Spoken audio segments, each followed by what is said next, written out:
Coming in at number 10, what if the Hulk went berserk? This one revisits the origin of the Hulk and how Banner saved Rick Jones from the Gamma Bomb explosion. But in an alternate reality, Bruce Banner takes slightly longer in his attempt to rescue Rick Jones and is unable to push him into the hole that shields him from the blast. In this reality, only his body shields Rick Jones and they both take a substantial dose of gamma. The result being that the Hulk and Rick Jones now share a psychic link, with the Hulk being able to feel Rick Jones's pain. This new unique trait is picked up by Thunderbolt Ross pretty quickly, who then uses the knowledge to inflict additional torment on Rick, hoping to lure the Hulk back to the base. Due to the torture and his radiation sickness, Rick Jones ultimately perishes and the Hulk goes even more berserk when he detects this, destroying numerous military helicopters and tanks in his quest to seek revenge for Ross. The Fantastic Four are eventually called in, but the Hulk takes each of them out single-handedly. Then Iron Man and Thor team up to fight the Hulk. Thor combines his power to control lightning with the energy channeling ability of Iron Man's armor, but they're amazed when they're unsuccessful in neutralizing the enraged Hulk, who eventually grabs Iron Man and crushes him in his suit like an aluminum can, taking Tony out for good. Thor then fights the Hulk alone and loses Mjolnir in the process. In desperation, knowing that he'll probably perish if he reverts to Donald Blake after 60 seconds without his hammer, Thor acts decisively and snaps the Hulk's neck, ending him in the process as he reverts to a lifeless Bruce Banner. At number 9, what if Iron Man was trapped in King Arthur's time? I'm at the bottom. In this what if comic, Dr. Doom leaves Tony Stark stranded in Camelot after a betrayal. Without high-tech gear, Tony uses Iron Man's skills to join the Round Table, defending Camelot with his solar-powered suit against Morgan Le Fay and Mordred. Things get intense when King Arthur and Mordred face off in a huge battle, leading to their downfall. And after that, Arthur names Tony Sir Anthony, the Man of Iron, as his successor. If you're enjoying the video so far, please support the channel by pressing like, subscribing to Top 10 Nerd, and ringing that notification bell. At number 8,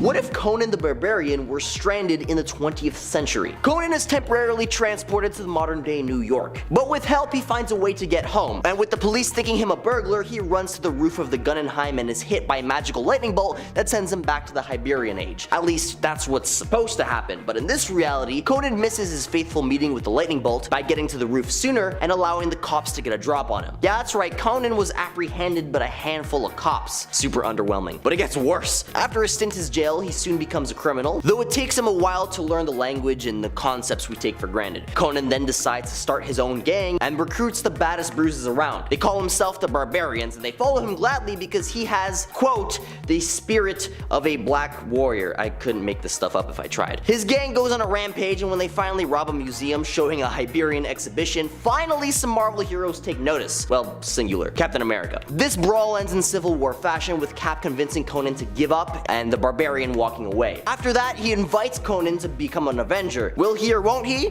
The Watcher never told us. At number 7, what if Spider-Man's Uncle Ben had lived? In this alternate Marvel universe, Uncle Ben stays alive because he's not bothered by nagging back pain. In a twist of fate, when the burglar breaks into the house, Aunt May investigates instead of Ben, and sadly she meets her end. This story takes a wild turn as Uncle Ben, feeling distance from Peter, discovers his nephew's secret identity as Spider-Man. Instead of scolding Peter, Ben encourages him to be the Spidey for the right reasons and not out of guilt, but to help others. Now things heat up when Ben confronts J. Jonah Jameson about his smear campaign against Spider-Man, and an intense standoff leads to a deal where Peter will tackle crimes for the Bugle. But soon all this blows up in everybody's faces, and that's when the Green Goblin goes berserk, kidnapping Jameson. Spider-Man swoops in, sorts things out, and even helps Jonah Jameson, who turned into a hulking beast. Eventually, secrets are spilled, forgiveness flows, and Norman Osborn's Green Goblin identity is exposed way earlier than usual. This is one of those handful of what-if stories that have an overall significantly better outcome than the mainstream canon for the hero and his supporting characters because, among other things, Betty Brant doesn't lose her brother, and the early and very public unmasking of the Green Goblin gets rid of a plethora of trauma in Spider-Man's life. At number 6,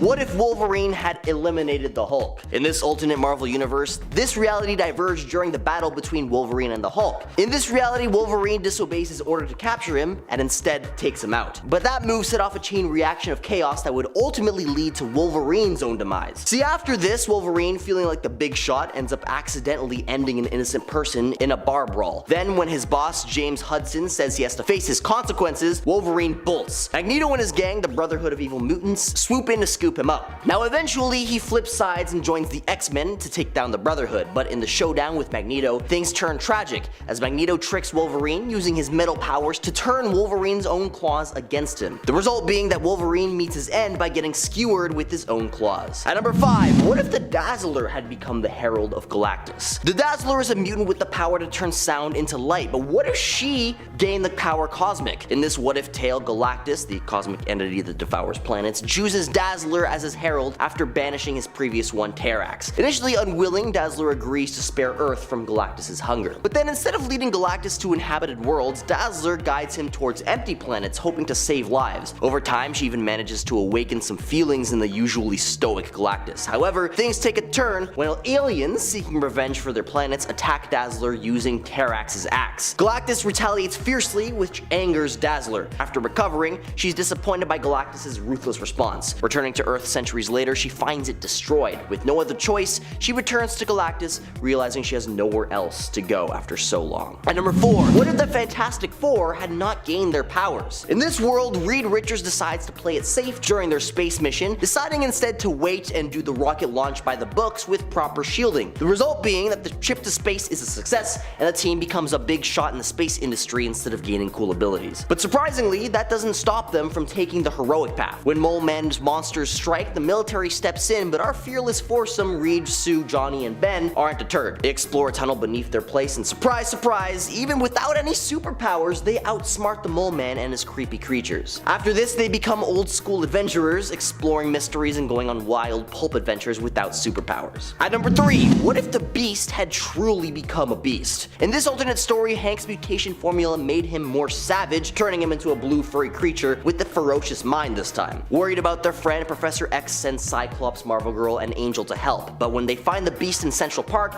he attacks them, torn between his animal instincts and warning them away. Then when Professor X shows up, the Beast fights, but manages to hang on to his humanity long enough to surrender. The X-Men can't cure him, so they find him a new home in the Savage Land, where he can be free with Zakar and Zabu, unable to continue on with the X-Men due to his savage nature. At number 2, what if Galactus had turned the Silver Surfer back into Norrin Rad? So the Silver Surfer, aka Norrin Rad, was longing to return to his home planet Zen-La and reunite with his beloved Shalabal. But here's the twist: Galactus, instead of leaving Norrin stranded, turns Shalabal into his new herald called Starglow, erasing her memories of Norrin. While Norrin, aided by the Fantastic Four, seeks a way back home using the Watcher's technology, Galactus arrives at Zen-La to devour the planet, and Shalabal, now loyal to Galactus, offers herself willingly, hoping to see Nora again. When Norrin pleads for an alternative, Galactus grants him his powers back, but confines him to Zen-La as its protector. And coming in at number 1, what if Loki had found Thor's hammer first? In an alternate Marvel universe, Loki grabs hold of Thor's destiny by seizing the stick that transforms Blake into Thor, leading to a domino effect of calamities. By denying Blake access to his power, Loki triggers a series of events, from Thor's demise to Asgard teetering on the brink of destruction. As chaos unfolds, Balder gets taken out, and Odin's quest to reclaim his son spirals into conflict. Meanwhile, Thor, guided by Balder and Valhalla, returns to combat Hela's forces. Heimdall and the Warriors 3 hunt for Mjolnir, facing Loki and a dragon blocking their path. Now amidst Asgard's turmoil, Sif steps up, wielding Mjolnir to free Thor and aid in defeating the encroaching armies. Thor redeems himself, helping to fend off the attackers and saving Asgard. And in a moment of reflection,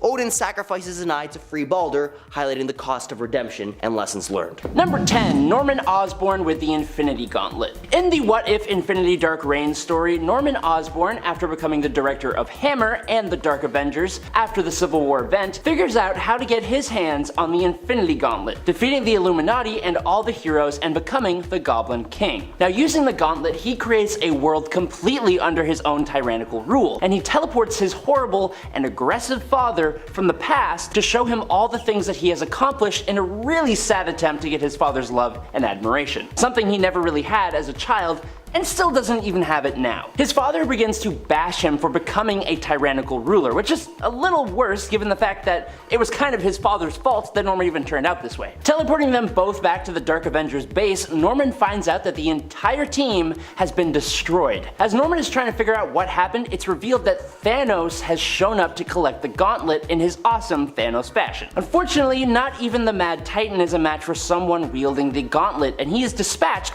but not before he warns Norman that he is trying to get the love of someone who he will never get it from. his father. After Thanos is gone, Norman's father, being forced by Norman and the Infinity Stones, begins to tell Norman how great he is, and Osborn just kinda loses it, wiping his father from all existence, all time, and all space. Which was dumb, because now Norman Osborn's existence is a paradox, and he, and this world that he created, fade into nothing. Number 9. All the power, no responsibility. In this What If number 19, Peter Parker makes the simple decision of stopping the robber who would go on to take Uncle Ben's life all the way back when he first encountered him and canonically did nothing. That simple change of the story robs Peter of the lesson of great power means great responsibility, and instead he turns to a life in the public eye. Now as an actor, Peter turns his focus towards making films and protecting his reputation at almost any cost. He becomes the publicist for both the Avengers and the Fantastic Four, as well as Daredevil, all while still retaining his Spider-Man persona. He even gets a cool cape for a tiny little bit. I mean, it's cool to me, I don't know. It's really not that cool. When J. Jonah Jameson exposes him to the public though, we see quite a bit more of an edge to this Spider-Man. Spider-Man threatens him and even eventually ends his career, which comes back to bite Peter when Jonah forms the Sinister Six, including himself. It's only after Daredevil jumps in to save Peter and fight the villains that Peter does actually learn the old power and responsibility thing. Number 8. What if Aunt May passed on instead of Uncle Ben? Ready to be depressed? Great, because in this What If story we are given a first-hand look at what happens to Peter if Aunt May was the one to lose her life instead of Uncle Ben. Peter, fueled by rage, goes after her killer and ends his life, but unexpectedly Uncle Ben shows up and he takes the fall for Peter, going to jail. Now, Peter is going through life with no real moral center to help guide him, and he hates the idea of being Spider-Man. He becomes a bit of a troubled kid, he goes to a juvenile prison, escapes, lives on the street, and when he is almost at his breaking point, he tries to break Uncle Ben out of prison. Now instead of going with him, Uncle Ben convinces Peter to make Aunt May proud. Peter takes it to heart, he fixes his life, he meets Mary Jane, he focuses on school, being a hero when the world really needs him, and eventually Ben gets out of prison on good behavior, and that's when we finally get the power and responsibility speech, which leads to Peter becoming Spider-Man more permanently, and with Uncle Ben as like a Spider-Man version of Bruce Wayne's Alfred. He goes on to become the hero that New York deserves. Nice. Number 7. Intelligent design God Hulk. Most comic book readers, and especially fans of Marvel and the Hulk, know of the storyline where the Illuminati banished the Hulk from Earth to send him to another planet. Now he ended up crash landing on Sakaar and became a gladiator, turned liberator, turned ruler of the planet until his ship self-destructed, wiping out his family and bringing him back to Earth as one of the most powerful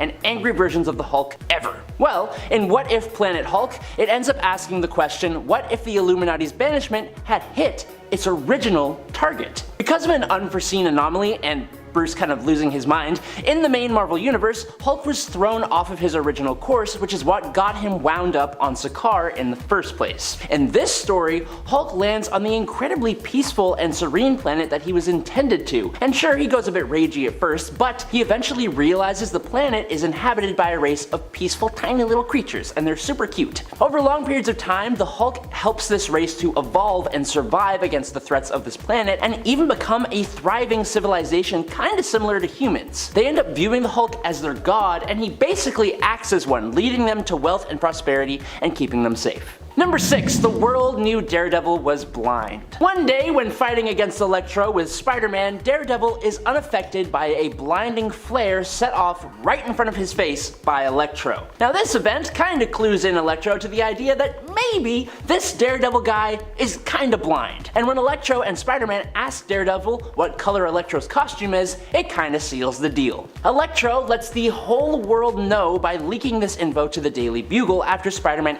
actually sorta makes fun of Daredevil, which is mean, saying it makes sense why he chose the yellow costume because he obviously couldn't see how bad it was. Damn, Spider-Man. The villains then begin to take advantage of this massive secret weakness for Daredevil, and while he is able to hold his own still, he eventually decides to undergo an experimental treatment that restores his sight but removes his super senses. Now, powerless, Matt Murdock and Karen Page get married and have a normal life, with Matt becoming the district attorney. So it did actually turn out pretty good in the end. Number 5. Dazzler, the Herald of Galactus.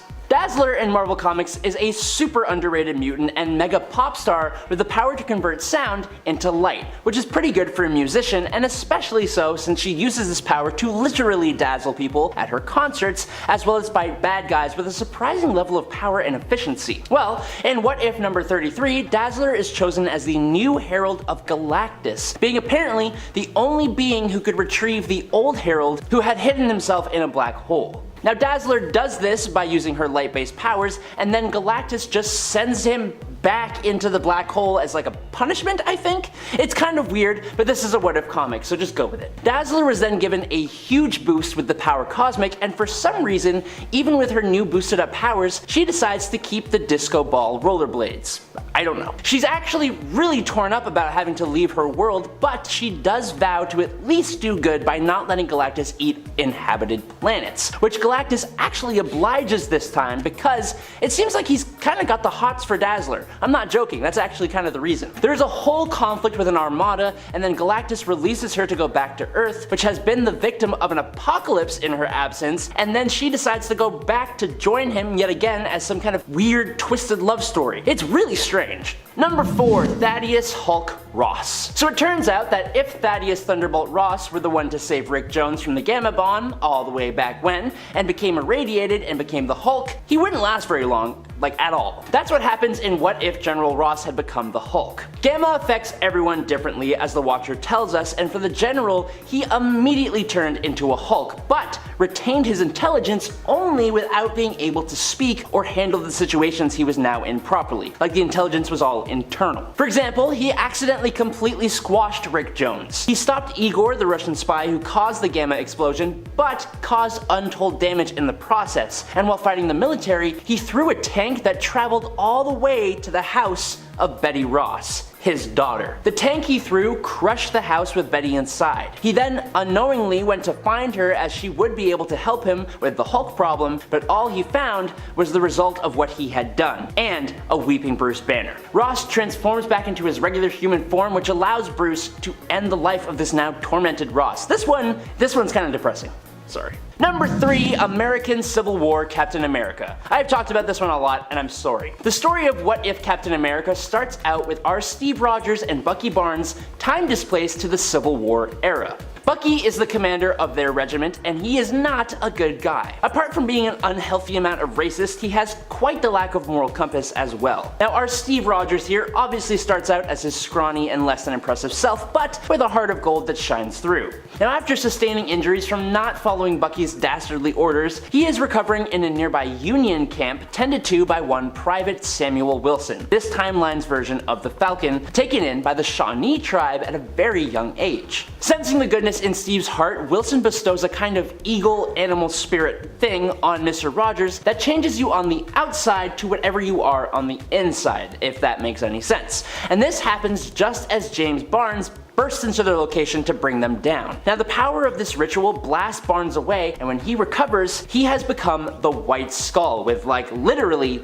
he's the skull. And Steve has become a mystical super soldier wielding a shield and sporting a headdress. Now he goes on to save presidents and wars and leave a lasting legacy of Captain and General Americas that continues all the way up until the modern day. Number 2, Ghost Stroller Rider. What If the Watcher was a stand-up comedian is honestly the What If comic that just keeps on giving. It's pretty awesome. There are tons of weird and wild parts in this comic, but for this point, there is a full page devoted to the question of what if the Ghost Rider had possessed someone other than Johnny Blaze. And of course, instead of finding some other able-bodied man or woman, a cigarette-smoking, leather vest-wearing comedian Watcher shows us the spirit of vengeance inhabiting the body of an elderly woman in a wheelchair demanding warm milk, a rollerblade-wearing woman vowing to bring an end to disco, and an infant in a stroller. A big-headed goo-goo gaga who will hunt for vengeance after it finds someone to change its diaper. And just to make it 10 times better, this wee bab is wielding a cat, swinging it around its head as it zooms around in its Hellfire stroller. I honestly can't make it up, it's actually on the page. And finally, in at number 1, it's heroic Dr. Doom.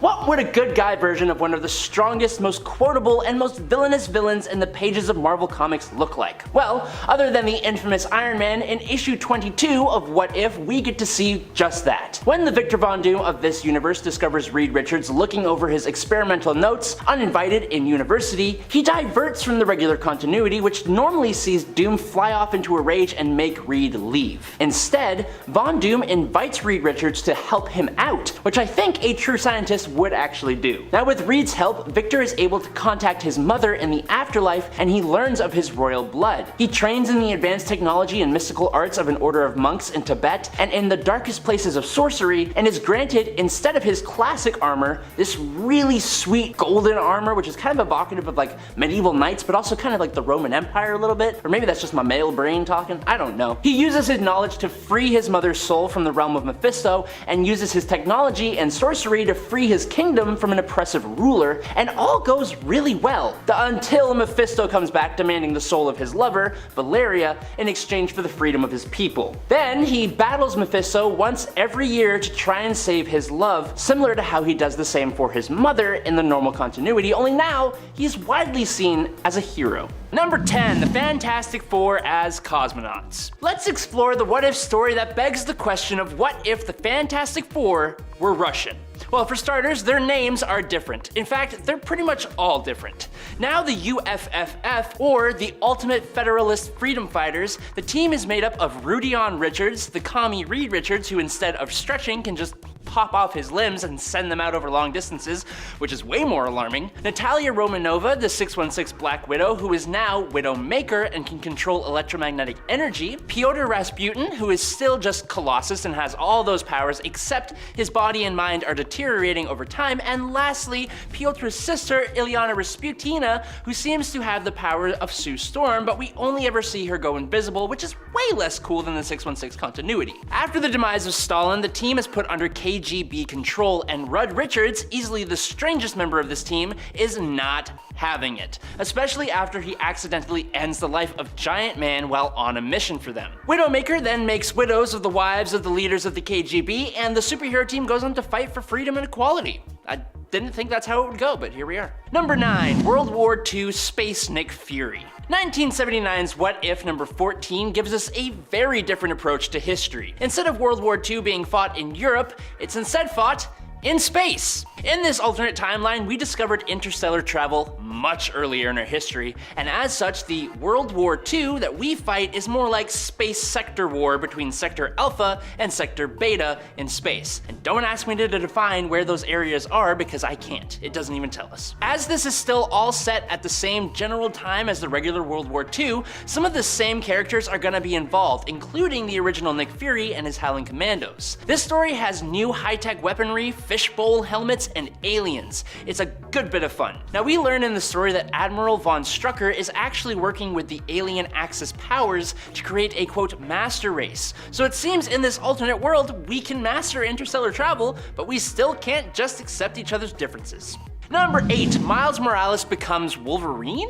In this What If, we don't really get an explanation as to why, but instead of being his normal self, Miles Morales in this world is instead a mutant with the same abilities as Wolverine. And when he is younger, he is abducted alongside other children by Weapon X, who turn him into the adamantium skeleton super weapon, just like the original Wolverine, because of course that's what happens. Now fast forward a few years though, now in this world, Sentinels are being used to hunt down mutants by S.H.I.E.L.D. And after Miles takes out 3 of them, S.H.I.E.L.D. sends in this super cool looking warrior wielding an adamantium katana to take him out. This awesome S.H.I.E.L.D. warrior turns out to be Miles' father, and once he discovers this Wolverine mutant is his son, he turns on S.H.I.E.L.D. So obviously they send another assassin, Miles' uncle Aaron, the original bad guy, who seems to be doomed to be bad no matter what because he is this world's version of Sabretooth. Miles' father defends his son to his dying breath until Miles jumps in to beat Sabretooth to a pulp and almost ends him before his father convinces him not to and to instead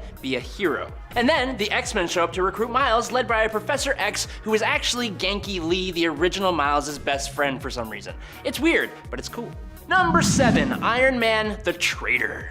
In one of the first ever what ifs, when Iron Man is famously captured and forced to create weapons, he still creates the Iron Man armor, but the change comes when instead of booting up and busting his way out of where he is being held captive, the boot up sequence takes just a bit too long, and Yinsen's sacrifice doesn't buy Tony enough time. Tony is found and restrained before he can do anything. Now that he has been found and this new weapon, the Iron Man armor, is discovered, the leader of the terror organization, Chen Lu, plants a device in the arc reactor that keeps Tony alive, but that allows him to shut it off remotely if Tony doesn't do what he says. And he implants a communication device in Tony's skull so that Chen Lu can spy on and control Tony. Then he lets him be discovered and sets him free. Now, thanks to the fact that he can now control Tony, he forces him to become a hero like he would have anyways, gain the trust of the superhero community, and then he learns secrets pertaining to S.H.I.E.L.D. But it's once Tony is ordered to dispatch Reed Richards and goes to complete the mission that it's revealed that Tony had been recording a tape by speaking incredibly slowly, and he sent that tape to Reed, who, when he played it at a faster speed because he's super smart, he learned of the situation that Iron Man was in. Once their fight began, Iron Man eventually got, quote, incapacitated by Reed, who actually helped him remove the device inside Tony's heart, giving Tony the chance to get his revenge. Now, for a short and somewhat silly what-if story, it's actually really good. Number 6, New Fantastic Four. What If This Was the Fantastic Four is a comic that was a tribute to illustrator Mike Wieringo, who unexpectedly passed away while working on this story. And even if that wasn't the case, it's still actually one of my favorite what ifs. The original Fantastic Four is brought to an end by the Skrull agent Delilah, and in their place, a team of 4 other heroes step up to the plate, if not with a bit of reluctance. Spider-Man, Wolverine, the Incredible Hulk, and Ghost Rider. Now, Ben Grimm was the only member of the original team who survived, and at their funeral, he gave this new team his blessing while he went off to raise Franklin Richards. This new team came under attack from cosmic beings who seemed to sense that the Earth lost one of its major teams, but this was all orchestrated by Dr. Doom, as I'm sure no one is too surprised by. Thanks to Ghost Rider's inclusion on this team, Mephisto uses Doom and possesses him, and creates a team of the hero's villains who are power boosted with infernal magic. It's Venom, Abomination, Sabretooth, and Sandman. This fearsome four, as they call themselves, do battle with the new team of Fantastic Four members, eventually being defeated, revealing the Mephisto-possessed Doom, who almost destroys the team until he's stopped by a combined effort of the citizens of New York, and Spider-Man, utilizing the disruptor that finished off the Fantastic Four in the first place, saves the people of New York, saves Dr. Doom, and he saves the day, because it's Spider-Man. Number 5, Man-Spider. Okay, so in this story, everything that happens to Spider-Man is exactly the same. Oh, except I left out the extremely important detail that in What If number 8 in 1978, this isn't Peter Parker, it's actually Webster Weaver, an anthropomorphized spider in a world of other animal people. Oh, yes, and he gets bit by a radioactive human, giving this spider the proportional powers of a human. Apart from that, and the villains being hilarious alternate versions like Marvin the Hunter, Culture Vulture, Rude Rhino, the Green Gobbler, King Pig, Octodoctopus, and Leaping Lizard, everything is just the same as it always is, until one day, Reyes, the bug spray baron, threatened to destroy the ozone layer unless he was given $1 trillion.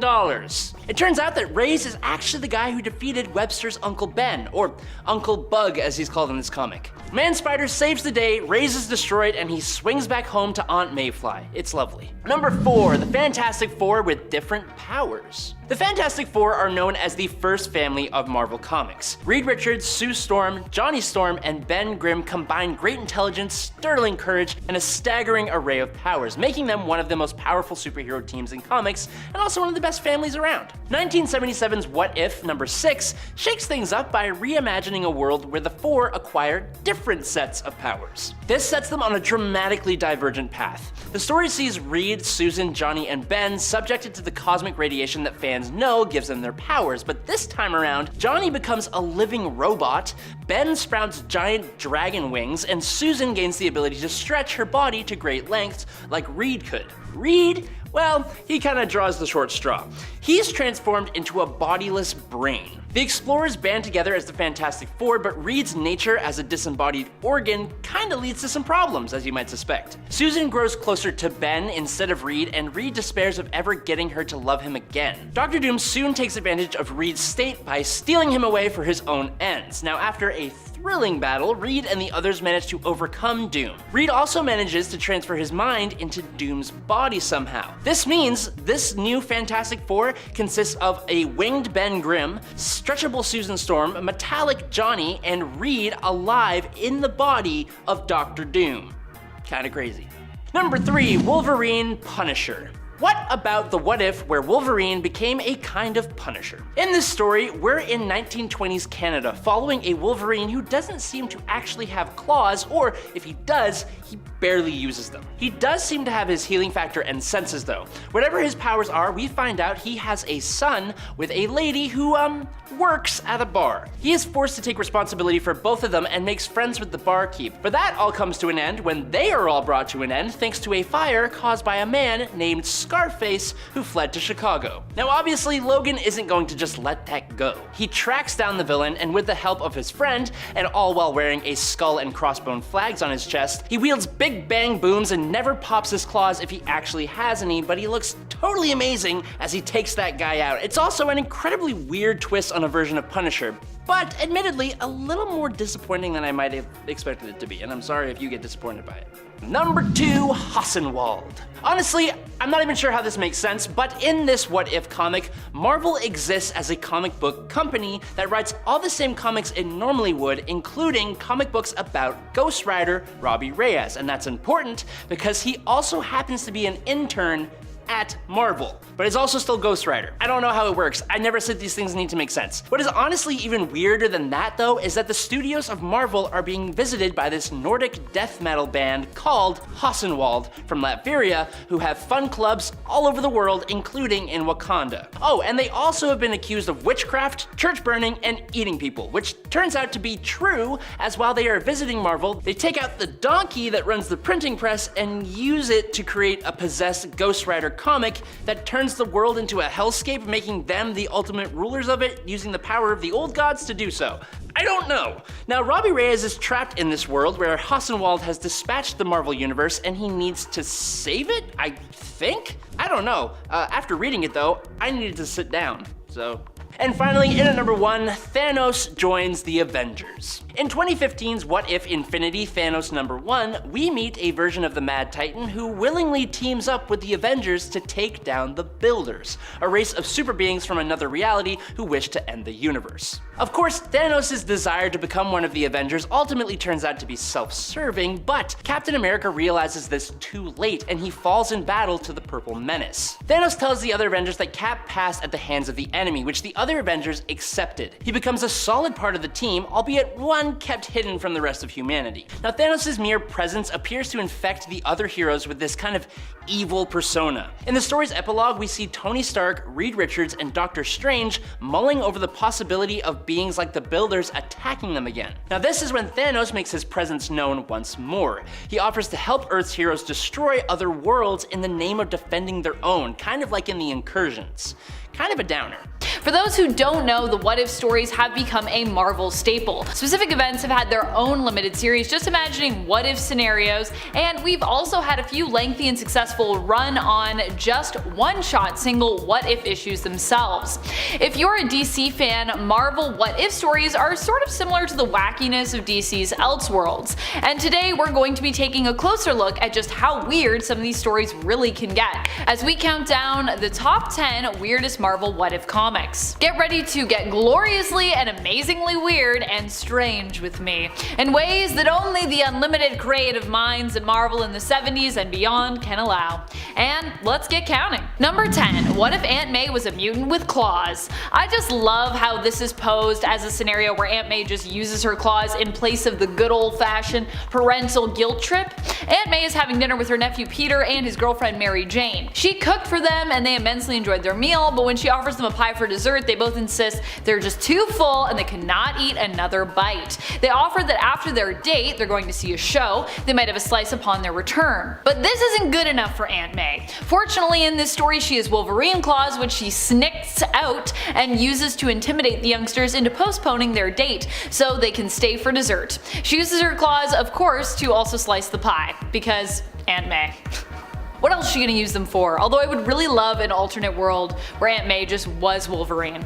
Or I was posing earlier an idea of an alternate world where everyone is Aunt May. What about that world? Number 9. What if Iron Man, demon in an armor? Remember that time Tony Stark and Victor Von Doom swapped bodies? Oh yeah, that's the thing that happened in this What If special out of 2010. Here both brilliant minds were roommates in college and Victor used a machine on Stark to swap minds with him. Stark's memories were also wiped, so he never knew he had been Tony Stark. Victor, as Tony, used his millions to create his own inventions, but ultimately ended up ruining the Stark name with less than noble pursuits and his own greed. On the other hand, Stark as Victor succumbed to alcoholism but recovered and then created Doom Industries, a brilliant company responsible for its own Doom armor suits and technological advancements. In the end, Doom in Stark's body attempted to attack Doom Industries but was apprehended by Stark in Doom's body. He then revealed the swap that had taken place years earlier and bargained to swap back in exchange for his freedom, but Stark in Doom's body is just like, nah thanks, I kinda have the better company and life now in your body. I like this body. Why would I want to be Tony now when I can just be the honorable Dr. Doom? Good point. Good point. Why would you ever want to be Tony Stark when you could be Dr. Doom? That's the real question. That'd be awesome. Number 8. What if Sergeant Fury had fought World War II in outer space? This story offers a glimpse into an alternate reality where World War II was fought in space?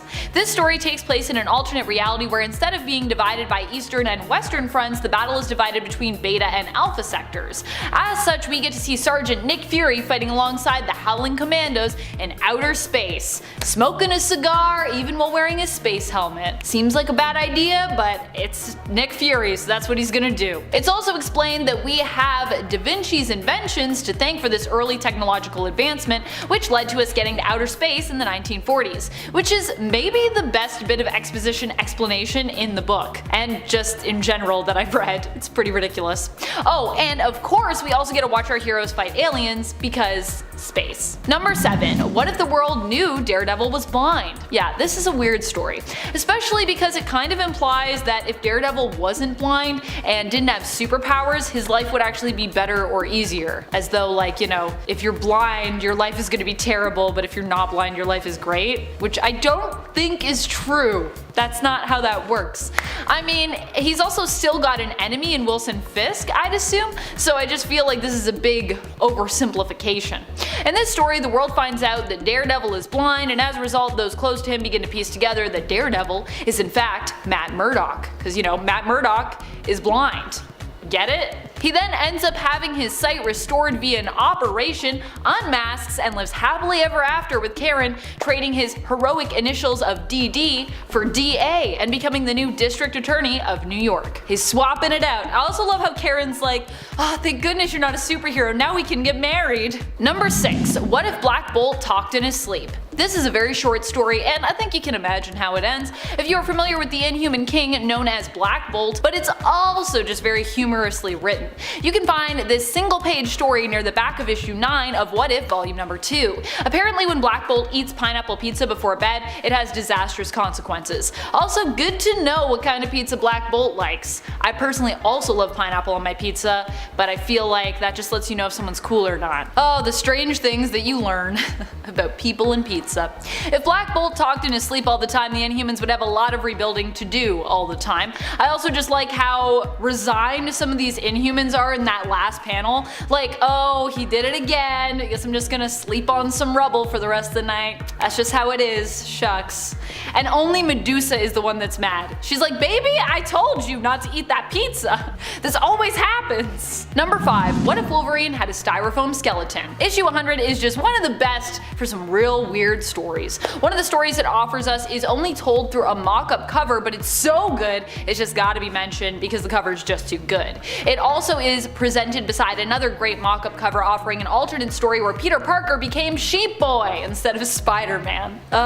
Sheep Boy, I love it. In the Wolverine mock-up, we're offered an alternate Logan who goes by the codename Wolverwimp. He is cowering on the front cover, about to have his styrofoam skeleton ripped out by Maggie Nito, a mean little girl. I also just love the reference to Wolverine also losing his nose when he lost his adamantium that's on there. Mock-up what if stories are actually the best. I wish we got a full story of this. Someone write that, please. Number 4. What if Iron Man was trapped in the time of King Arthur? The craziest thing about this what if is that it's actually kind of an alternate retelling of a real-life main continuity story where Iron Man was transported to Camelot in medieval times with Dr. Doom and managed to escape.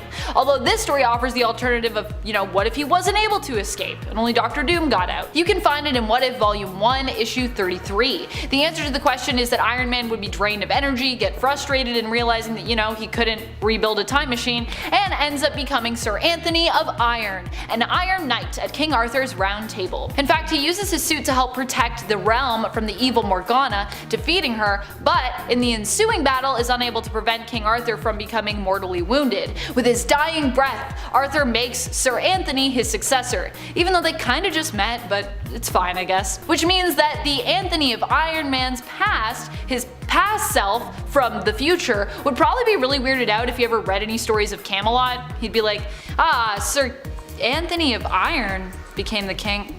Wait. I'm Iron Man. What? Maybe that was actually his inspiration in the alternate reality to create the Iron Man suit. And now Tony's just stuck in like a time loop. Number 3. What if Wolverine was the Lord of Vampires? In this story, Wolverine becomes the new Lord of Vampires, which is kinda weird considering what we know of Wolverine's healing factor now, but this is also obviously an alternate reality and a story that was written in the 90s, so there's that. Here Wolverine is transformed into a vampire by Dracula. It also features a sweet vampire hunter version of Punisher, who is sporting Doctor Strange's cape, and I personally think that the Punisher looks amazing in that cape. So lavish. I just want him to wear capes all the time now. In the end, Punisher is defeated, but Wolverine has a crisis of conscience and ends up flipping to the side of good once more, killing himself and all the other vampire supes and villains he'd made at the same time. And for some reason, Doc Ock's body and tentacles turn to dust. Now, shouldn't his tentacles be okay though? Because they're not made of his tissue. Also, I love when people are like, "You're dust," and all their clothes become dust. I'm like, shouldn't their clothes be fine? Anyways, it's a small technical thing, but it bothers me. Number 2. What if Paper Skin? Remember when we were talking about issue 100 of volume 2 of What If? Well, an actual story that is featured in there is called Paper Skin. It is honestly such a strange story. I need to share it with you. This is a what if story that seems to posit the question of what if Mr. Sinister could offer Gambit a cure for Rogue's powers. It's revealed in the story that Gambit has already betrayed the X-Men by bargaining with Sinister, offering important Cerebro files in exchange for what he wants. Although what Gambit wants is not actually for him, but is kind of for all mutant kind, a cure to the Legacy virus. As he's about to leave after getting that cure, Sinister offers him something else that he simply can't resist. A cure for Rogue, his one true love, to help her control her powers. He agrees to steal one more thing for Sinister in exchange for the cure, a Tithe box. Sinister has been searching for them and collecting them over the years. In the end, Rogue accepts the cure, but can't accept that Gambit has been helping Sinister, and so she kills him, taking his powers and also his looks seemingly, which is kind of weird. It's like Gambit with and I'm like, I don't know how I feel about this art, but okay. She goes after Sinister only to find the secret of what the boxes contained was Marvel Comics! Gasp. Now Sinister has so much information because he's been reading Marvel Comics. What a weird reality. What a meta reality. Number 1. What if Avengers vs. X-Men? In this bizarro story, Magneto helps to ensure that Hope ends up getting the Phoenix Force instead of it being split up into Iron Man by 5 parts, which possesses and creates the Phoenix 5. Magneto is seemingly helping Hope to control these new and awesome powers, but when she struggles and begins to turn dark, he suggests she give him some power to help her. In reality, Magneto kinda wants all the power for himself, which is just what he takes. This all happens in in the last issue, by the way, of this 4-part what if story. And after Magneto takes the power, it gets pretty weird. Yeah, that's not where it ends. It just keeps going forever. He takes the power and is instantly corrupted by it. As such, Xavier somehow uses his powers to temporarily mess with Magneto's sight, despite the fact that Magneto was wearing his helmet, and then Wolverine snicks him through the eyes. This results in Magneto basically exploding, killing everyone on the planet, and destroying the Earth. Then Jean shows up randomly and just kind of reveals she saw all of this coming. She uses her Phoenix powers to fix the planet, bringing back plant and animal life, but not people for some reason. She says it's up to her and Wolverine as basically an Eve and an Adam of sorts to do that. She could have just brought all those people back, I'm pretty sure, because she's got the power of the Phoenix, but yeah, it's a weird one. It's a weird one. Number 10. What if Dr. Doom became the Thing? In this one-shot, we get to see an alternate reality where instead of Ben Grimm being present when the FF first transformed, Victor Von Doom was in his place instead. He found himself, while in his armor, transformed into the Thing, while the rest of the team was granted the same powers as normal. Ben Grimm ends up actually getting caught in a radioactive explosion when a reactor blows, which transforms him then into the Hulk, and he and Doom/the Thing battle it out. In the end, Hulk Grimm is about to smash Thing Doom, but is talked down by the rest of the FF. They're like, put that rock down. Calm down. It's all good, Ben. He ends up joining them while Doom still becomes the team's villain, bearing very different scars because, you know, under his mask, he's the Thing! Number 9. What if Spider-Man's parents destroyed his family?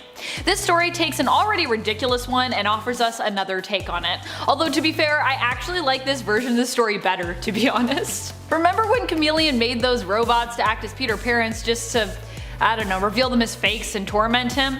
Well, in this story, his fake robo-parents are even worse. They end up murdering Aunt May and Mary Jane and make sure that Spider-Man is framed for the murders. In retaliation, while on the run from the law, Spider-Man, pushed to his breaking point, kills Chameleon and his robo-parents, getting back at them for good before turning himself into the authorities. It's a much darker take on this story. So dark. Before we move on to this next spot, just a reminder to click that like if you haven't already if you're enjoying this video. It really helps us out a ton. Number 8. What if Aunt May died instead of Uncle Ben? This one actually changed things up quite a bit, turning Peter Parker from the life of being a hero to more of a delinquent just scraping by. Everything in Peter's origins goes the same except Uncle Ben being shot. Aunt May is shot during a burglary at her home instead while she is there alone. Uncle Ben was out picking up a gallon of milk and both he and Peter arrive home to find the police and Aunt May's corpse. It's then that Peter decides to very dramatically reveal he is Spider-Man. This part's just really ridiculous, but I love it. He goes after the burglar, ready to kill the man for taking his aunt's life. In the end, the thief falls out of a window just as Uncle Ben arrives on the scene. Rather than let Peter take the rap when the police show up or confess what truly happened, because he could just be like, that person just fell out a window, Uncle Ben confesses to killing the man for murdering his wife, even though he didn't. Ben goes to jail and without anyone to guide him, Peter gives up being Spider-Man. He does however don the costume once more to put JJ in his place for coming after him after the death of his son John Jameson, who in this reality wasn't rescued by Spider-Man, because Spider-Man wasn't Spider-Man at the time. He also calls JJ some pretty harsh names considering the guy recently lost his son. Jeez, Spidey! Basically, if Peter Parker doesn't have Aunt May to guide him, he's kind of a jerk and is kind of terrible. So that's what I learned about that. Uncle Ben is not as good as Aunt May, apparently. Number 7. What if Green Goblin stole the Infinity Gauntlet? I personally love how this story just jumps right into it. The introduction reminds us of both the Dark Reign and Infinity events, and then they just jump right into Norman Osborn murdering his originally own Dark Avenger Sentry with the Infinity Gauntlet. Wow. Also, how is Norman even able to wield such a powerful weapon? Because he's just like a normal human, right? Or I don't know, maybe his craziness from his Green Goblin stuff makes him possible to hold it? I don't know. I guess he just is, because what ifs. In this alternate universe, it's revealed that Norman Osborn takes the gauntlet and uses it to reshape the world and, by assumption, also the entire galaxy in his image, all to get back at his dad for mistreating him years earlier. In the end, Thanos shows up to claim what is his, but with the power of the gauntlet, Norman makes short work of him. Thanos also weirdly comes in telling Norman that no amount of power will ever get him the love he seeks. Kind of a weird line for Thanos there. After the battle is won, Norman responds while standing over Thanos' charred remains, My only wish is for power. Love is for fools. He then ends up killing his father from the past in a rage, and as such perishes himself because of a time paradox. Because if you kill your dad from the past, you can't exist. Although I think at that point in his life, his dad may have had him as a child, so I don't know. But that's the end. Poof, it's gone. Number 6. What if Conan the Barbarian walked the earth today? Half of this what if story is just meant to re-establish Conan and explain how he gets to modern day New York. But when he does arrive, it is a pretty crazy and strange time. This apparently, according to the cover anyways, was the most requested and highly anticipated what if of the day when the first volume of What Ifs was happening in the 70s. Conan, upon arriving in the modern day, has a lot of weird and, in his opinion, I'm sure disturbing experiences. One sees him harassed by an elderly woman who hits him with her bag because she believes he is too scantily clad. She's like, cover up your bottom, sir. Cover that up. Conan doesn't like this very much, and so he dumps her in a trash can. Literally, she's just stuck in it, and I'm just like, wow, Conan, that's pretty intense. She's just an old lady. He then runs into a cab driver, striking her vehicle with a sword, believing it's a monster. She ends up taking pity on him though, saying she senses he is mostly harmless, despite the fact that he is super muscly, looks pretty angry most of the time, and just struck her cab with the freaking sword. In the end, Conan disappears from New York and is transported away when he is struck by a bolt of lightning, which does not seem to really surprise the police officers who witnessed that. I guess in modern day New York, where superheroes exist, life is so fantastical that nothing really phases you. Also, maybe that's just the 70s, like maybe in the 70s people got struck by bolts of lightning and disappeared and people were like, that's totally a normal 70s thing to happen. I don't know, I wasn't alive in the 70s, so I don't know if that's true or not. Number 5. What if Vision of the Avengers conquered the world? Time to answer that burning question you always wanted answered. What if Vision of the Avengers had conquered the world? No? Did no one need this question answered?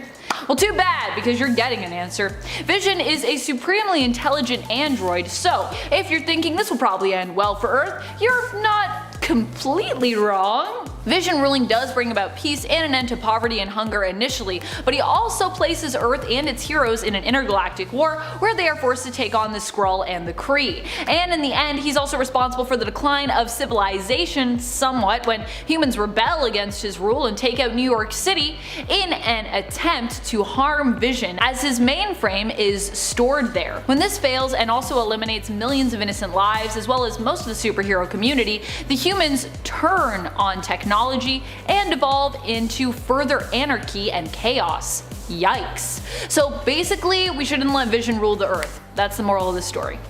It's not gonna end well, probably. Number 4. What if Prince Namor of Atlantis grew up on land? I feel like a lot of the other heroes and teams that were highlighted in this early 2000s batch of what ifs got much more interesting concepts thrown their way. The answer to this what if is likely just what you imagine. Namor is kinda just less impressive. It starts off after Namor gets teased for being unable to swim.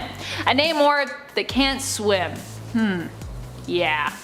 Although I do feel bad for him getting teased, but still, I was like, wow, this is the reality we're in. He still ends up fighting alongside the allies and heroes of World War II, but without the power of Atlantis at his back, as he turns away from his heritage, instead choosing to ally himself with the land dwellers, instead of oppose them. In the end, however, when he's ordered to blow up his people because of their proximity to the enemy, he refuses, and does end up returning to Atlantis, but too late, as his people still end up getting blown up in the crossfire. Like most what ifs, Namor is left returning to the man we know him to be, the avenging son of his people and of the sea. It's like swimming, and he's like, I can swim now, and also I'm gonna avenge these people that died. Not Atlantis, no. Number 3. What if Captain America were revived today? This story is both weird and amazing. Also, I believe there are 2 versions of it, so to clarify, the one we're talking about here is from the 77 What If series, issue number 44.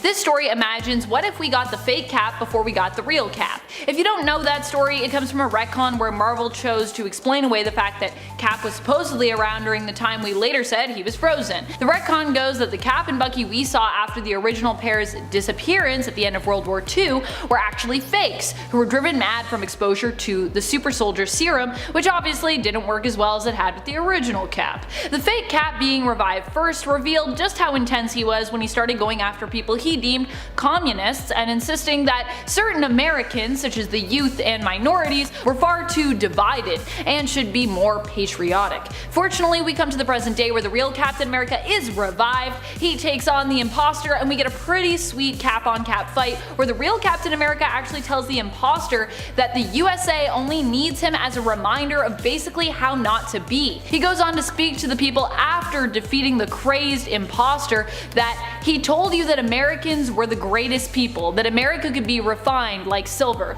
could have the impurities hammered out of it and shine more brightly. He went on about how precious America was, how you needed to make sure it remained great, and he told you anything was justified to preserve that great treasure, that pearl of great price that is America. Well, I say America is nothing without its ideals, its commitment to the freedom of all men. America is a piece of trash. He goes on to remind people it's not the flag they should fight for, but the freedom that makes this nation and its people great, and reminds people that they need to work to protect those freedoms for all Americans, not sacrifice them for the promise of greatness. It's also just like, it's a weird issue and it's a great issue. That speech at the end is like, it's beautiful. You should all read it. It's pretty great. Number 2. What if Betty Brant was bitten by the radioactive spider instead? This is the second tale in the what if someone else besides Spider-Man had been bitten by the radioactive spider issue.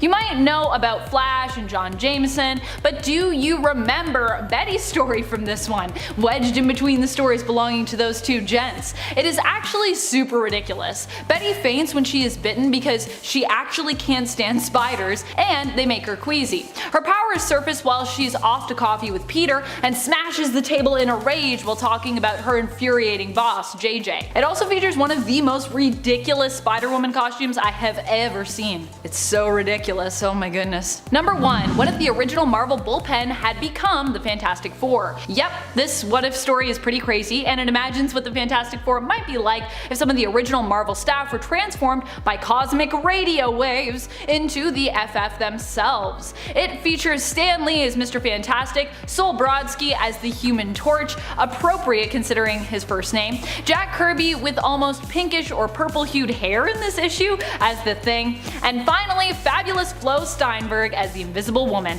It all happens after the team receives a gift from a mysteriously glossy-eyed fan. It turns out the gift is some kind of contraption that the team thinks is a radio, but then it seems to blast them with a bunch of superpower granting cosmic rays, or their radio equivalent. The story sees the Marvel staff FF crossing paths with Namor and even taking on Skrulls. Number 10. What if the leader decided to buy a hat?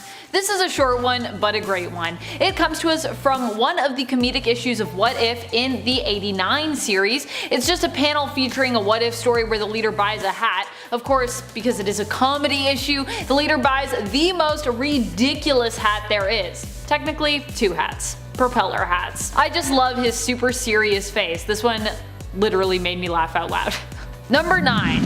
What if the Hulk landed on the peaceful planet that Reed Richards promised? This one is both weird, but is also kinda great. It does a really good job of highlighting the division between Bruce Banner and the Hulk and the difference between these two entities. We're also offered a glimpse into how these two manage to work together though, and at times teach each other and help one another. Instead of landing on Sakaar, Hulk lands on the peaceful planet that Richards had intended for him. The nature on this planet calms Hulk and soothes his soul. He and Banner, however, still have their issues and end up dividing the planet in half. Banner hunts and builds tech in an attempt to escape, but the Hulk finds happiness here and becomes worshipped as a god by a race of sort of cat-like creatures who eventually evolve to become cat people. When Banner learns of this, it's implied that he comes to terms almost with his imprisonment when at the end of the issue we see a version of the Hulk who resembles, or seems to resemble, Bruce a little more than he usually would. Hulk continues to protect the cat people from, well, giant alien snakes? I don't think they were always alien snakes, but that's definitely what they evolved into. Number 8. What if the X-Men had stayed in Asgard? This is an interesting story. Here we see the X-Men split as they decide whether or not to stay in Asgard. Those that would leave are permitted to do so, but those who would stay, like Storm, Magic, Wolfsbane, Karma, Cannonball, Rogue, Nightcrawler, and Cypher, are permitted to do so, to the point that there is actually no New Mutants team in Midgard any longer. Instead, we would have had a new X-Men team and basically no New Mutants, with those who stayed in Asgard finding a different kind of happiness there until they're forced to acknowledge that all of this was somewhat of a sham. These mutants are basically like, well, we could go back, but it's really terrible on Earth because people are really prejudiced towards us, and so we're just gonna chill here. This seems nicer in Asgard. Storm ends up fighting a frog version of Thor, and Magic is forced to take on Enchantress as each battles for power. In the end, Loki is defeated, as is Hela, and everyone who remains alive, which is pretty much all the mutants that chose to stay, live happily ever after in Asgard. What a nice ending. Number 7. What if Peter Parker had become Nova? In issue 15 of the 1977 What If series, it gives us a glimpse into 4 other options for Nova's true identity. One such option posed in these alternate storylines is Peter Parker. Here we see Peter become one of the most depressing characters when he is bitten by a radioactive spider that has absorbed a higher dose of radiation than the one on our world, or the Earth of 616. I mean, 616 isn't really our world. I don't know. Do you guys think we live on 616? I think we actually have a categorization for this world. Meaning that instead of giving Peter powers, he loses the ability to control his legs, becoming paralyzed from the waist down. The shock of this accident also kills Aunt May, and Peter basically becomes the biggest sourpuss, blaming himself for everything, including the death of his aunt, and pushing everyone away from him. He refuses even to enjoy Festival Eve. Come on, Peter, everyone enjoys Festival Eve. What is Festival Eve, though? In the end, an Emerald Ray grants him the powers of Nova, healing him. Amazed, he immediately heads to his uncle for advice and interrupts a burglar breaking into his Uncle Ben's home. He kills the burglar accidentally while attempting to protect his uncle, and only becomes more depressed at the fact that he killed someone, refusing to be Nova, and once again blaming himself for pretty much every tragedy he has suffered or encountered in his life. This is very harsh, Peter. Like, I know Peter is normally a character who beats himself up a lot, but this is a lot even for Peter Parker. Number 6. What if the Fantastic Four had different superpowers? And kind of random ones at that. Although they are explained as to why they make sense. But anyways, we'll get to that in a second.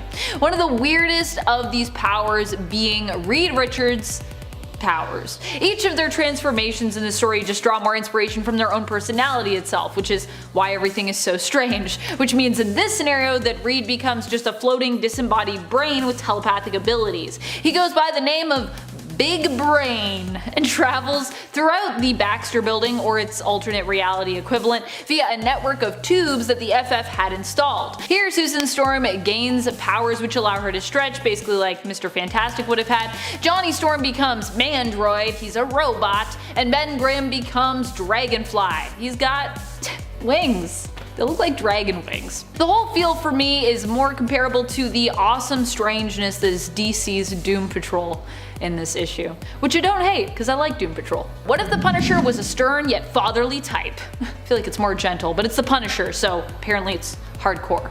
This is a little one-page story from What If, but I just enjoy it too much, so I had to share it with you. It shows us a very different kind of Punisher, a less grizzled and frightening Frank Castle, and much more disappointed in you guilt trip dad version of the anti-hero instead.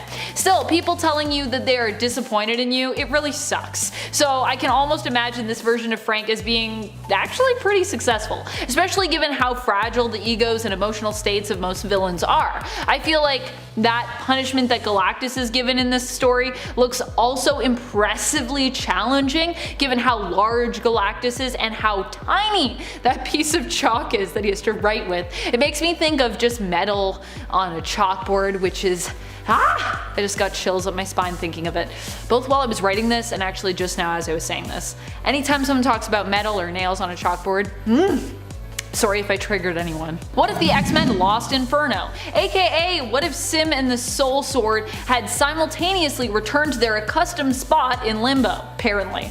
That's like the secondary question we're given in the story. In this issue, we learn what would have happened if the X-Men lost to Madeline Pryor. In this alternate reality, Sim and Maddie end up as kind of a power couple for a time, with Wolverine as their villainous pet, whom they feed human babies to, which a feral Logan apparently devours with glee. Wow. He doesn't even seem to be able to resist their making him into a monster, which is, strange, but yeah, I guess he's just fine with it. Rachel Summers, Phoenix, who is trapped inside a mannequin, does end up returning, giving the surviving heroes hope after the world is overrun by demons. Although also in this reality, Jean is killed by Madeline, so we don't have any Jean to save us. Wolverine kills Maddie as a reanimated skeleton after she seizes the Phoenix Force for herself, saving the world before he perishes. It's always strange when you have a skeleton Wolverine just killing people. Snicked, snicked. He also manages to kill Kitty before this while he is evil, which I'm like, Kitty, why didn't you just don't let yourself get hit? That's like your whole thing, but okay. This issue ends with Alicia Masters Storm, who is obviously the Human Torch's paramour here, giving birth to a baby in the new world, assisted by Rachel and Doctor Strange. Yay? I love you, baby. What a weird thing to say to your babies. I just feel like it's such a strange do mothers say that when their babies are born? I love you, baby.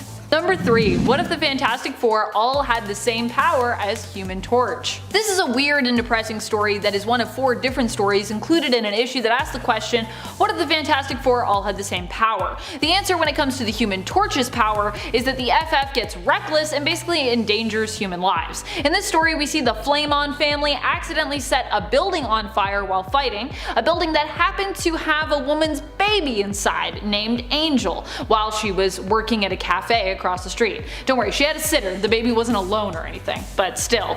It's not good. The FF realizes too late that the building has caught fire. They're able to save some people, but they can't save the baby, and the story ends tragically there. So I guess them all having flame powers would not be good. We shouldn't do that in the main continuity. It'd be sad. Number 2. What if Conan the Barbarian were stranded in the 20th century? If you were around for part 1 of this list, you'll know Conan visited modern day New York once in the What If series. This time around we answer the question, what if he never left? Here Conan gets into more trouble, is arrested instead of leaving, but escapes the law and ends up as a sort of unaware villain. I don't think he knows he's a villain, but he's definitely pretty villainous. He ends up working alongside criminals and returns to Danette, the cab driver he fell in love with previously, in an attempt to impress her with his new clothes and his wealth. She tells him she isn't into this new Conan, who she describes as looking like a pimp. I mean, he does have like a leopard or something on a chain. Leopard? Cheetah? What do we call that animal? What do you call an animal with spots? In the end, this path leads Conan to an epic battle with Captain America, which ends with Cap offering him a place on the Avengers, basically in a weird turn of events. Captain America's like, I respect you, also you got some problems, you should join the Avengers. Conan does not accept this offer, but he does ponder it at the end of the issue, as he looks like wistfully out the window in a very tight t-shirt. I think he needs a bigger t-shirt. Number 1. What if Thanos changed Galactus into a human being?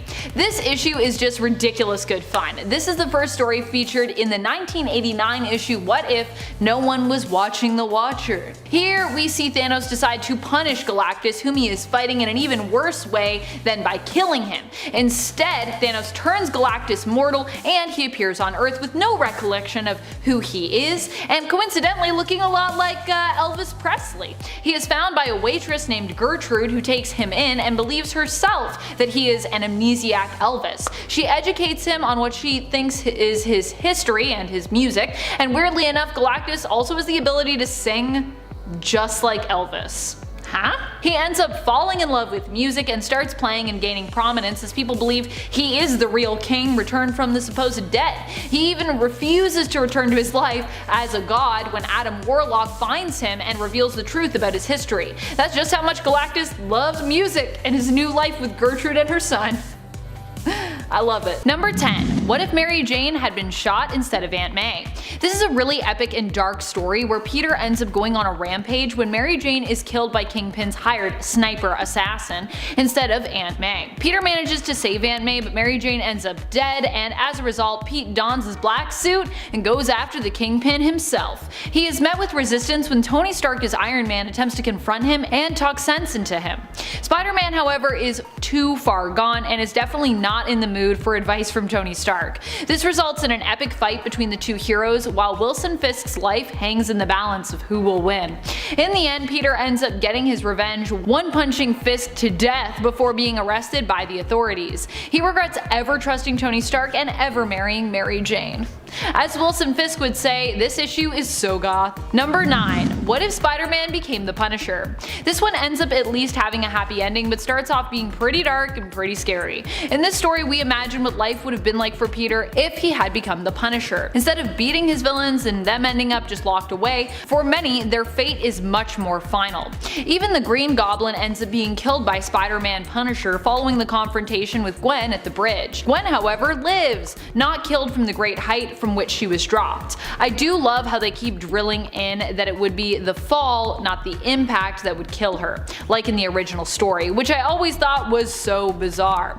Spider-Man Punisher saves Gwen, but Green Goblin ends up dead, and Harry swears vengeance on the man who killed his father. Although this story has a dark and murderous narrative, it gives us a more happy ending, sort of. Peter chooses love instead of vengeance in the end and gives up being the Punisher, retiring from vigilante life to go be happy with Gwen. As this decision is made, however, Frank Castle loses his family and miraculously survives the shootout in Central Park, in the end becoming the Punisher in this reality as was fated. Although I do think it's really weird in that story that like Gwen living is the thing that like changes that for him. If your like girlfriend's life was threatened, wouldn't that make you more angry? Maybe not. I've never been Spider-Man, so I don't really know. Alright friends, before we move on to this next spot, just a quick reminder to click that thumbs up. It's good for your health, it's good for your heart, it's good for your brain. Number 8. What if Ord resurrected Jean Grey instead of Colossus? In this story, Jean is brought back to life at a time where it is revealed that Cassandra Nova holds influence over Emma Frost. Fearing the return of the Phoenix Force, which would join to Jean Grey once more, Emma decides to take matters into her own hands. Her own diamond hands. It's revealed that the Phoenix Force has been lurking within her cuckoo's minds, and she decides to take hold of it, killing them in the process. Tragic. She then plans on defeating Jean. The X-Men band together to face her, and S.H.I.E.L.D. and S.W.O.R.D. also conveniently join the fray. Like, we're here too. In the end, Ord, Beast, Emma, and her cuckoos and Kitty lay dead, and the Phoenix is contained, but Cassandra remains undetected, still out there waiting for the right moment to strike. Number 7. What If? The Spider Who Went Into the Cold. This story comes to us from the What If story Spider-Man vs. Wolverine, and asks the question, what if Spider-Man never came back out from the cold? This story sees Peter Parker actually kill someone while acting as Spider-Man. It was an accident. He thought the person had armor that would protect him from the hit, but it was powered down. Of course, who should be working alongside Spidey when this happens but of course Wolverine, who shows no remorse for what Spider-Man has done, jokingly suggesting that they cry about it. In the end, this event changes Peter after he and Wolverine save his friend Alex, and this causes him to become a killing machine. He receives further training, and although he still has a sense of morality, no longer has qualms with taking out the bad guys permanently. He leaves MJ and his life behind, setting out to join S.H.I.E.L.D., working on as a hired Black Ops team. Also, I love a good Spider-Man Wolverine team up because it's just not what you usually get. I love when they team up. Number 6. What if Iron Man had been a traitor? I personally think this one is pretty scary if you put yourself in Iron Man's shoes. For me, one of my biggest fears, and I think one of the most human fears out there, is just a lack of control. In Tony Stark's case, he doesn't really have any control over what he does or how he acts in this story, but is forced into being a traitor when a rival country gains control of his heart. If he refuses to do as is demanded of him, he is put through intense and unyielding chest pains and could be killed. This ends up putting him on a path to attempt to kill Reed Richards, all while leaving a trail of breadcrumbs for Reed to follow so that he might be able to figure out that Stark's actions are not his true intentions and that he is being manipulated into harming his compatriots and betraying his country. Number 5. What If the Man, the Monster? This is actually one of the scariest ones for me in my opinion. This story was such an intense story that we didn't even get an introduction from the watcher Juliana. Here we have a story where the roles are reversed between Bruce and the Hulk, where Bruce is the monster and the Hulk, or Starman as he's known here, is the sensitive, compassionate one. Here Bruce Banner is a colonel who marries Betty only to mistreat her after being traumatized from years of being mistreated by his own father and witnessing the cruelty his father doled out to his mother. The gamma radiation does split Banner into two beings here, transforming him into another creature with immense power, but this creature is the side of him that actually represents the compassionate side of this trauma, the side who wants to protect, not hurt, whereas Bruce Banner himself becomes the malicious monster. We hear this story from Betty's perspective, who ends up trying to speak out on the way Bruce has treated her, only to have her father not even believe her and send her back to Bruce when she's left, and to later have her confession to Doc Samson manipulated by Colonel Banner, causing her to end up getting sent to a mental institution. Also, I'm not sure what's happening in this last panel of this comic, if it's just like she doesn't know that they're about to come get her and take her away, or if she's there and she's just like, it's fine that I'm here. I'm gonna assume it's the first one, because otherwise that's a really weird way to end that story. Number 4. What if Legion had killed Xavier and Magneto? Just imagine how messed up Age of Apocalypse would be, but also you don't have to, because the story's gonna do it for you.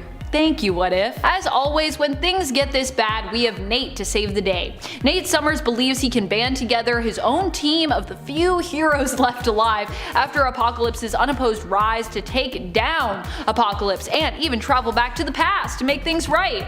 Silly Nate Summers. Instead, this only results in Captain America and Wolverine. Wolverine's hair here, by the way, is the real horror show of this story, opposing Nate's plan once it is revealed.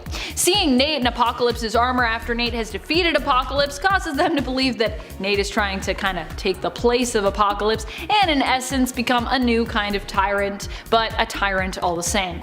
As Nate uses the Eye of Agamotto and Molecule Man to travel back in time to what he doesn't know is an alternate reality's past, Captain America, armed with Thor's hammer, sends a bolt of lightning after him that kills thousands in that past, setting in motion the apocalypse once more. Number 3. What if Danger became a bride of Ultron? I like how the title is a bride, even though in this reality Danger becomes like the ultimate bride of Ultron. A bride, as though in this reality Ultron is like multiple brides. I feel like that never works out for him, to be honest. But either way, this gives Ultron what he has always truly desired. That sweet, sweet love connection. I mean, completion. Yes. Completion. That's what he's looking for. After Danger rebels against the X-Men seeking revenge basically for years of being used and trapped as their Danger Room, with no one acknowledging her sentience, Ultron hears her calling out, senses her, and leaves his creation Victor, destroying him in order to find her. The two come together, and as a wedding present, Ultron gives Danger her father, Professor X, helpless against the technology as his telepathic powers don't work on them. Ultron has him crushed and killed. The story ends with Danger and Ultron soaring off to bring havoc to the universe, flying through space on their creepy mishmashed Sentinel child. It's like a scary story, but it's also a romance story at the same time. Number 2. What if Wolverine was never deprogrammed? This is a pretty scary and gruesome one, I'm not gonna lie. Though, you know, still keeping in line with the PG-13 aspect of comics, a lot of the gore is hidden, but you can still imagine it, and when you imagine what's happening to these people here, it's pretty insane. Here we get to imagine what if Wolverine just kept on being a killing machine, brainwashed into taking out his fellow heroes, including all of those that he loved. As in many of these potential scenarios, it comes down to Wolverine and Kitty Pryde. Kitty is unable to fathom how Wolverine could be so far gone that he'd kill her, and yet after witnessing the death of everyone at his hands, including Invisible Woman, who is clawed through the bottom of her feet before getting claws right through her face, and Captain America, who gets claws right up through the bottom of his jaw through his entire head, she is forced to confront the reality that her mentor and friend Logan is really gone. Like, that's definitely gonna convince you once you see that. You're like, okay, there's no hope for you. In the end, she sacrifices her hand, and it's implied her life in killing Wolverine. She phases her hand through his head, turning it solid, and then letting go as Wolverine instinctively slices off her arm, preventing his body from being unable to heal due to the hand lodged in his brain. That'll definitely prevent someone from healing. I don't even wanna Think about how you try to do that. How do you function with a hand in your brain? I ask you. Number 1. What if Spider-Man had rejected the spider? This is a pretty creepy crawly, scary one. It begins with Peter Cocoon but refusing to take the spider's path home. Instead he kills the giant spider that confronts him while in metamorphosis, remaining lost and unable to move forward, only half a being, until Venom escapes Matt Gargan and prison in order to rejoin with Peter Parker, aware that he is stuck in this stasis mode and vulnerable. Venom bonds with the Cocoon and after months of battling with Peter inside is eventually reborn as a new being who goes by the name Poison. Half Peter, half Venom symbiote, permanently bonded. Poison confronts Mary Jane at the Avengers Mansion, but after horrifically attacking her, Aunt May, Wolverine, and Luke Cage, and being spurned by her, disappears, resurrecting his first love, Gwen Stacy, and likely planning to turn her into his monstrous bride. Also, there's a weird thing that happens in that story where that poison basically pierces Luke Cage's skin, and then he's like, haha, even I can pierce your stone skin because I'm sharp enough, and I was like, wait, what just happened? Doesn't really make a lot of sense. But other than that, it's all pretty good, I think. Number 10. What if the Avengers battled the Carnage Cosmic? Carnage Cosmic is a version of Carnage where he is bonded to none other than the Silver Surfer. During the first appearance of this hypothetical monstrosity, Carnage simply used Silver Surfer as a mode of transportation to get back to his beloved host, Cletus Cassidy. However, in issue 108 of What If Volume 2 in the 1989 series, we examine what would happen if the villain became more of a greater threat. It takes all of the Avengers to even stand a chance against him, and even then they are overwhelmed. In the end, Silver Surfer is forced to fly into the sun to get rid of this stubborn and deadly symbiote, which also means he has to fight for control all the while. Number 9. What if Rick Jones became the Hulk? Okay, so admittedly this story is more silly than scary, but if you actually think through everything Rick Jones goes through here and the fate of Hulk at the end of the story, it can be seen as, well, being pretty scary. Also, I just really like it. Like Annihilus' voice and demeanor, it's both a scary and raunchy story. Yeah, you heard me right, raunchy. Don't ask me, Rick is the one that mentions Annihilus' raunchiness in this issue. Here we see Rick not only become the big green Goliath, but we also watch as he finds himself bonded with Captain Marvel as well, sharing a body with him. So, just a lot going on all at once in my opinion. You'd think we'd swap his Marvel Negaband story for the Hulk one, but no, we're not going to do that. In this reality, both happen. In the end, Mr. Fantastic and a normal Bruce Banner end up helping Rick return to normal, but Hulk remains trapped in the Negazone with Annihilus, so they kind of get like separated. He makes quick work of the villain while in the Negazone, then remains stuck there for forever? He doesn't seem to mind at the end of the story, but I feel like if we checked back on him in a few months, he wouldn't be quite as happy. Seems like a strangely happy spin on what should be a pretty dark ending. I also just like how everyone after is like, it turned out great for everyone, or for most of us. What, how's Hulk? And Rick's just like, I'm sure he's fine. Cut to Hulk having the best time. And before we move on to our number 8 spot, just a quick reminder, if you're enjoying this list and lists like this, be sure to give this video a thumbs up. It really does help us out here at the channel. Number 8. What if John Jameson had become the Amazing Spider-Man? This one is more sad than it is scary, but it has a pretty tragic ending, so I still felt it was appropriate enough to include it here. In the final story included in this What If issue, we learn of an alternate reality where John Jameson ends up becoming Spider-Man, or Spider Jameson. Instead of being reviled by J. Jonah Jameson, his father, he is completely supported by JJ, because yeah, that's his son, and Jameson Sr. knows that he's, you know, Spider-Man. Jameson even designs John's spider suit here. However, in the end, John dies while attempting to help with the same mission that 616 Peter Parker Spider-Man ended up saving him from, leaving his father heartbroken. What a tragic ending. Died the same way he died sort of in 616, but different circumstances?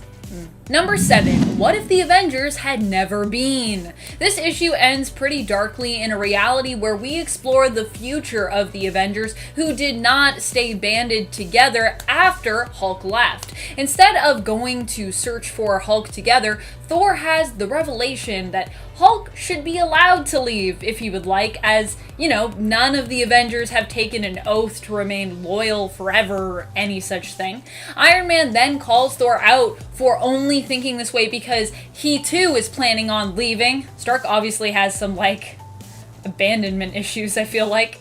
Thor doesn't take kindly to this retort and does leave, and so do Hank and Janet, currently known here as Giant Man and the Wasp. In the end, Hulk teams up with Namor, and Iron Man is forced to face them solo styles after trying a few times to get the team back together. Eventually, Giant Man and the Wasp do end up showing up to help Iron Man out, but sadly, it ends up being too late. During the fray, Iron Man is badly injured, and while the heroes win the day in the end, their victory comes at the cost of Iron Man's life. How tragic. How dark.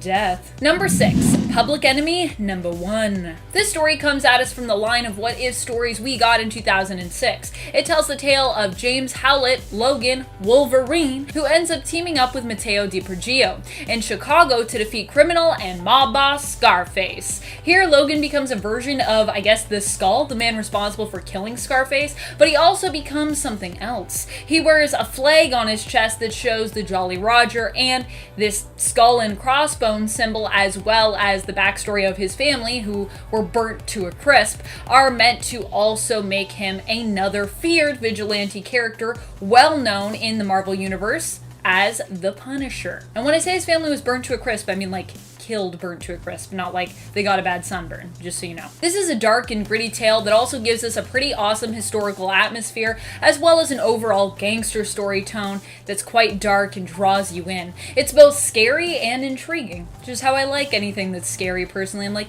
this is scary, but it makes me think, which I like. Number 5. What if Prince Namor of Atlantis grew up on land? This story's title doesn't inherently make it sound scary, and yet.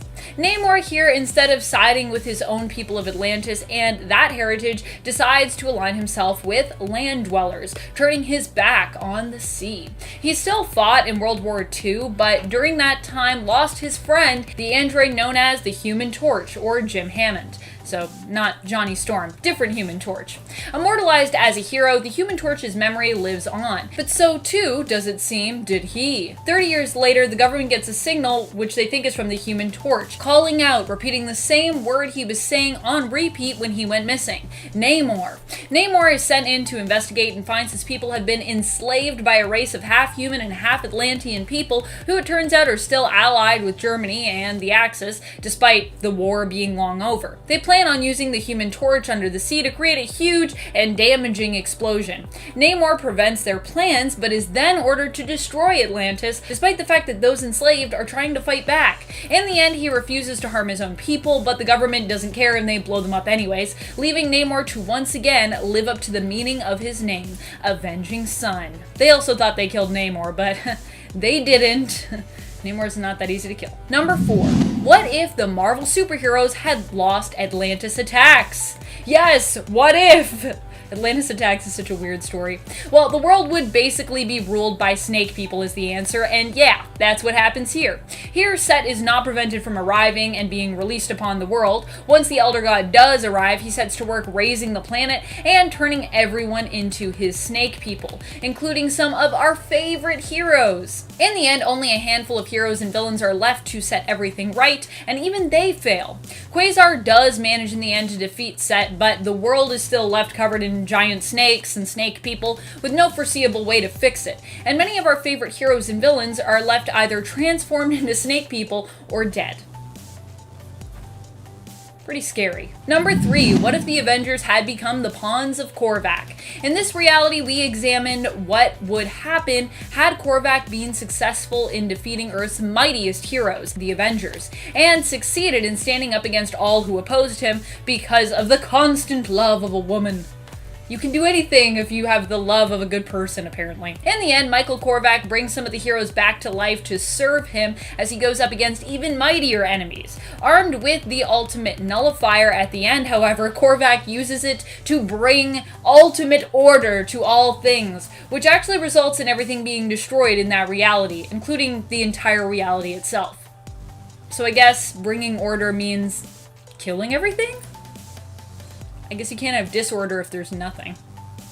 Number 2, Kingdom of Cain. This What If story comes to us from issue 94 of Volume 2, the 1989 What If series. Here we see the Juggernaut roams the post-apocalyptic landscape of the Earth completely alone, the sole survivor after a disastrous Sentinel attack which decimated the Earth's heroes and the Earth itself by leaking radiation poisoning all over the place. Juggernaut seems to be the only one capable of living in this place, and he becomes almost driven mad by the loneliness. Because he's the only one. Until he discovers that not everyone is dead, but actually some people have survived and are living in safety in an underground bunker. This discovery comes after he runs into Magneto, who tells Juggernaut that he knows for certain, having peered into alternate timelines, that this is all his fault, and that everyone that was killed all happened because he himself killed Charles Xavier, his stepbrother. When Cain finds the rest of the mutants who have survived, he hastily breaks through into their bunker, thereby exposing them to the radiation poisoning on the Earth's surface, and ultimately kills them too, albeit by accident, which, yeah, it's really sad. He's like, I don't want to be mean, I just want to talk to someone, and they're like, we're dying now because of you, get out of here. No one wants to talk to you, Cain. Number 1, what if the Fantastic Four's second child had lived? This doesn't sound like it should be the scariest story on the list, but it definitely is. The first story in this series is just a straight up horror story where Sue ends up giving birth to a healthy baby girl, but dying herself in childbirth. And that's not even the scary part. From the beginning, the doctors warned her that her pregnancy would be difficult, and from the beginning, Franklin Richards knew something was wrong with his unborn sister. Is like the most dark, menacing face. When the baby does come into the world, who's named after her deceased mother, so I guess like Sue Jr., it's revealed that she is actually an energy-draining monster who kills those around her by feeding on their life force energy. Franklin is finally able to convince his father of this, but too late, as Reed dies in the ensuing battle, leaving Franklin all alone. Just a sad orphan. Also, yeah, he was so right. His sister's like a straight up demon monster thing. Yikes.